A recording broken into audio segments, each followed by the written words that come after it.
বিসমিল্লাহির রহমানির রহিম। আসসালামু আলাইকুম, welcome to my channel Sathi Hasan kitchen. তো আজকে বানাবো গাজরের হালুয়া।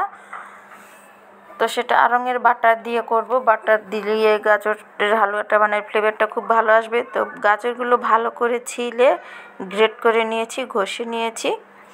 তো এখন একটি ফ্রাই প্যানে দিয়ে দিলাম বাটার, আড়ঙের বাটার দিয়ে দিলাম। তো এখানে এখন দিয়ে দিব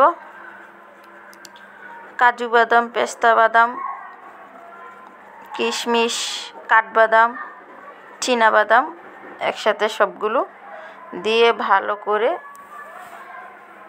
নেড়ে চেড়ে উঠিয়ে নিব।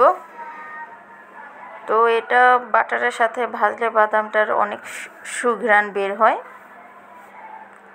তো হালকা ভাজা করে উঠিয়ে নিলাম। আর এখন দিয়ে দিব গাজরগুলো।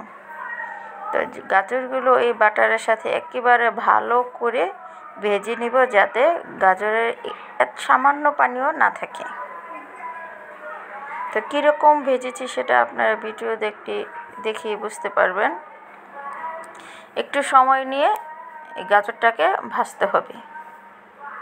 তো যত কুচি কুচি করতে পারেন, তো গ্রেট করলে একেবারে ছোট ছোট হয়ে যায় কুচি কুচি।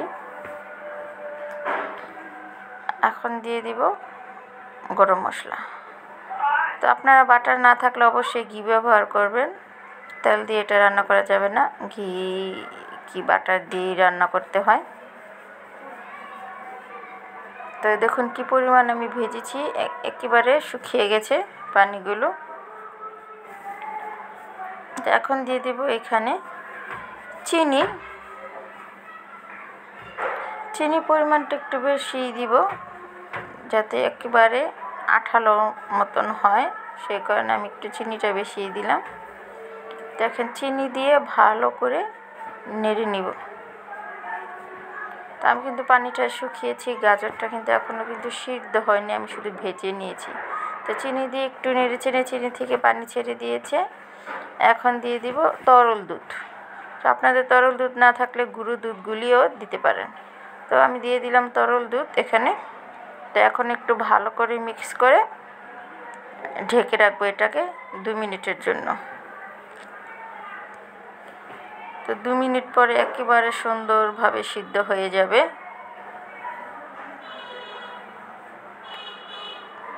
দেখেই বুঝতে পারবেন কীভাবে রকম সিদ্ধ হয়ে গেছে আর পুরো আঠালো হয়ে গেছে। আর হালুয়াটা এত মজা হয়েছে সেটা বলে বোঝাতে পারবো না। তো এখন তো গাজরের সিজন, একেবারেই দাম কম, হাতের নাগালেই পাবেন। তো অবশ্যই এভাবে গাজরের হালুয়াটা বানিয়ে খাবেন। আর দেখুন দুধের কালারটাই চেঞ্জ হয়ে গেছে। তো তেজপাতা উঠিয়ে ফেলছি, এটার কাজ শেষ। তো 3-4 মিনিট পর দেখুন একেবারে শুকিয়ে পুরোপুরি হয়ে গেছে। এখন আমি দিয়ে দিলাম যেই বাদামগুলো আমি ভেজে রেখেছি, সেই বাদামগুলো সব এখানে দিয়ে দিলাম।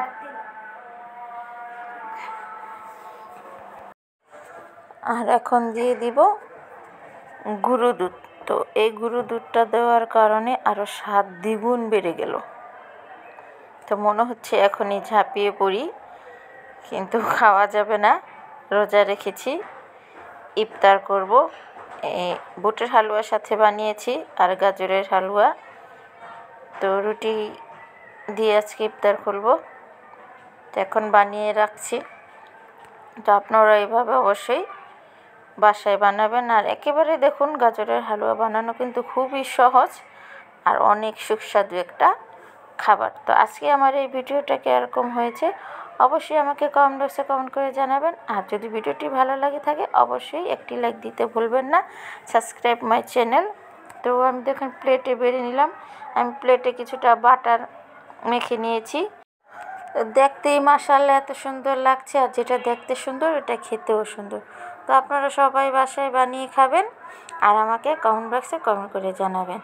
তো মেয়ে দেখুন কি করলো, মেয়ে আবার উপর দা গুঁড়ো দুধ দিয়ে দিল, বললো আম্মু আরও টেস্ট হবে। তো আপনারা সকলে ভালো থাকুন, সুস্থ থাকুন।